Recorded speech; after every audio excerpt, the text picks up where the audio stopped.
3, 2, 1, let's go.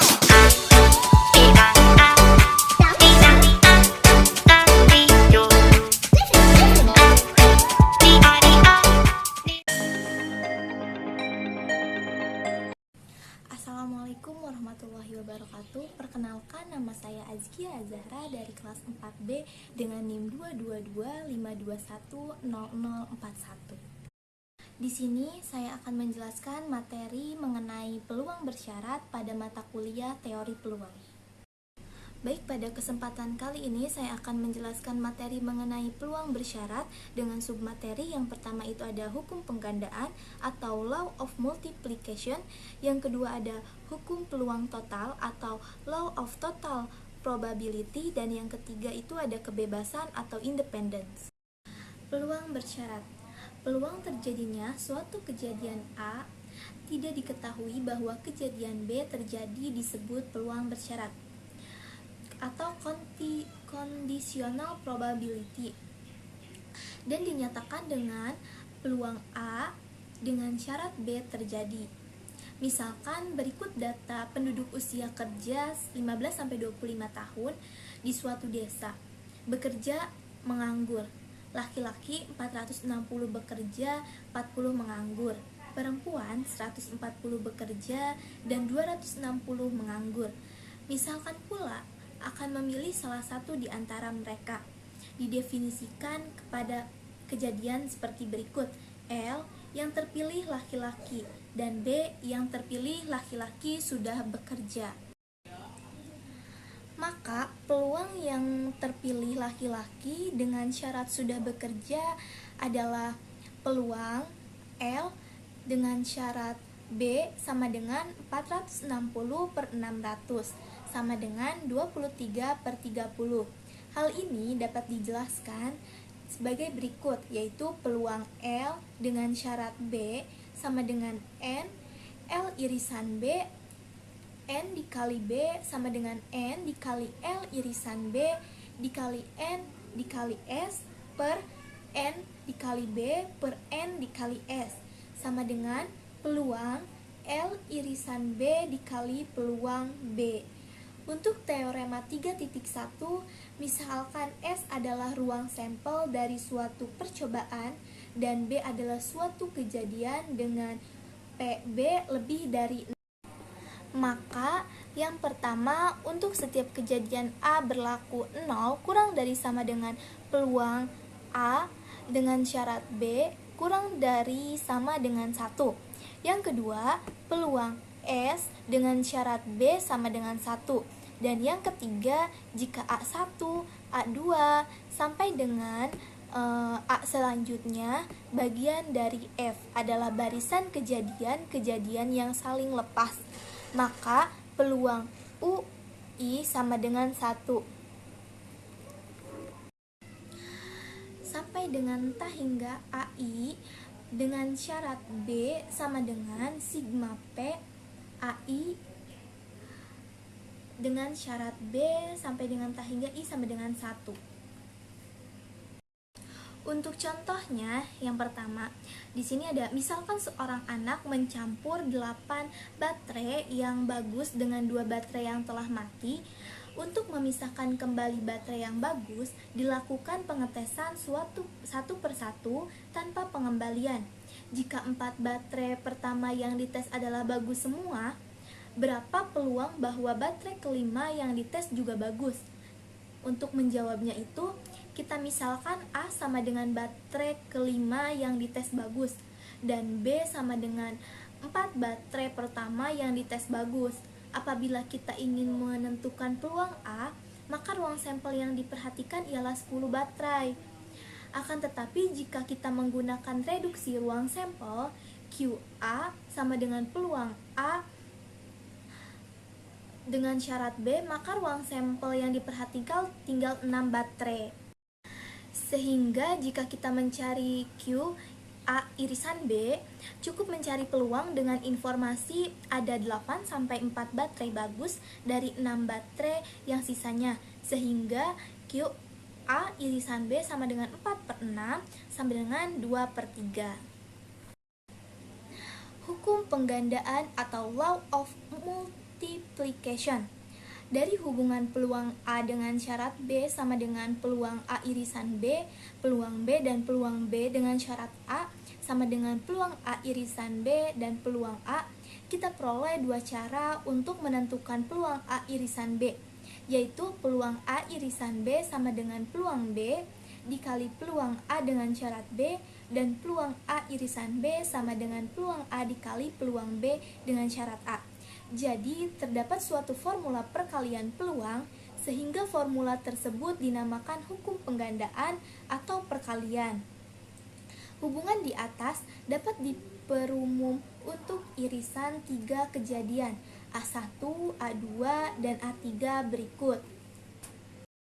Peluang A1 irisan A2 irisan A3 sama dengan peluang A1 dikali peluang A2 dengan syarat A1 dikali peluang A3 dengan syarat A1 irisan A2.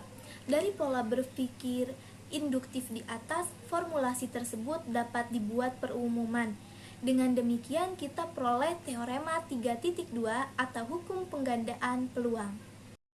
Di sini ada teorema 3.2 yang berbunyi jika peluang A1 irisan A2 irisan sampai dengan irisan AN-1 itu lebih dari 0, maka peluang A1 irisan A2 irisan sampai dengan irisan AN sama dengan peluang A1 dikali peluang A2 dengan syarat A1. Peluang A3 dengan syarat A1 irisan A2 sampai dengan peluang AN dengan syarat A1 irisan A2 irisan sampai dengan AN negatif 1. Selanjutnya ada hukum peluang total atau law of total probability. Ketika menyelesaikan permasalahan peluang, terkadang tidak memungkinkan untuk menentukan secara langsung peluang dari suatu kejadian A. Akan tetapi hanya bisa menentukan peluang A dengan syarat B dan peluang A dengan syarat B komplement.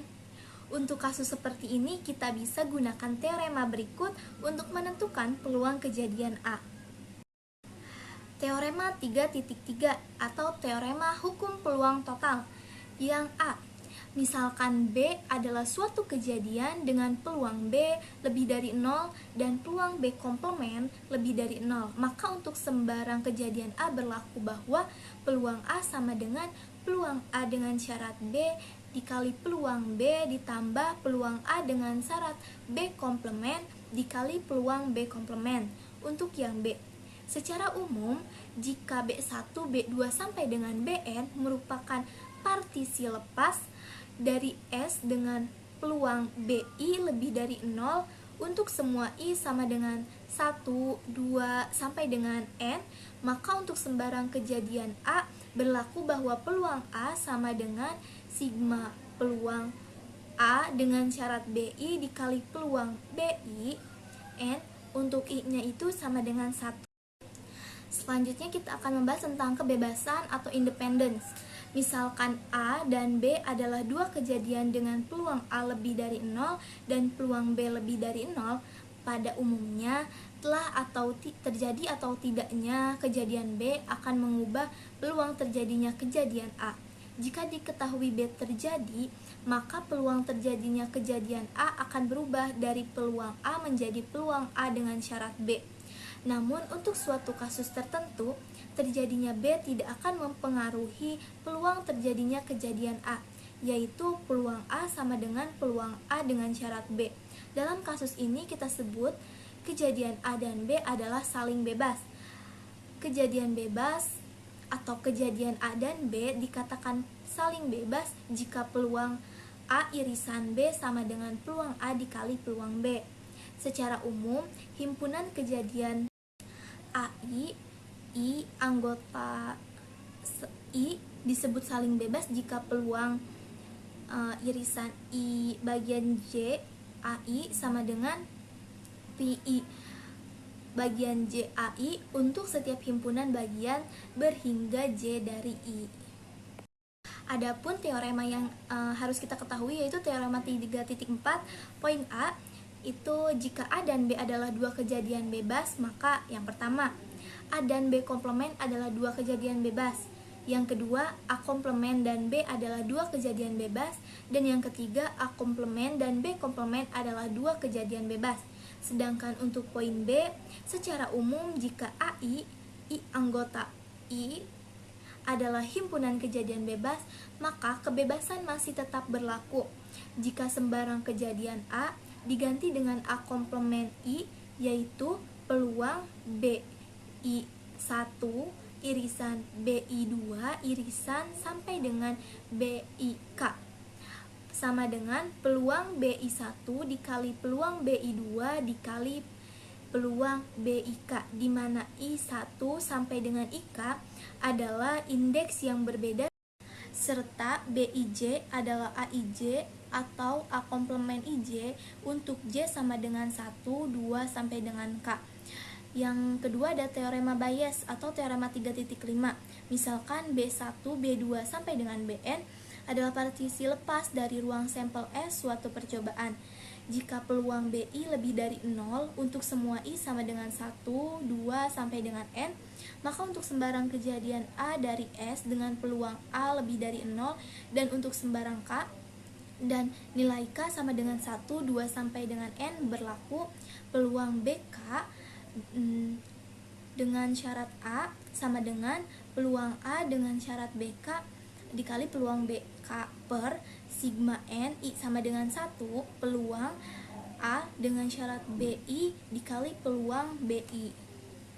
Terima kasih, mungkin hanya itu materi yang dapat saya sampaikan, kurang lebihnya mohon maaf. Wassalamualaikum warahmatullahi wabarakatuh.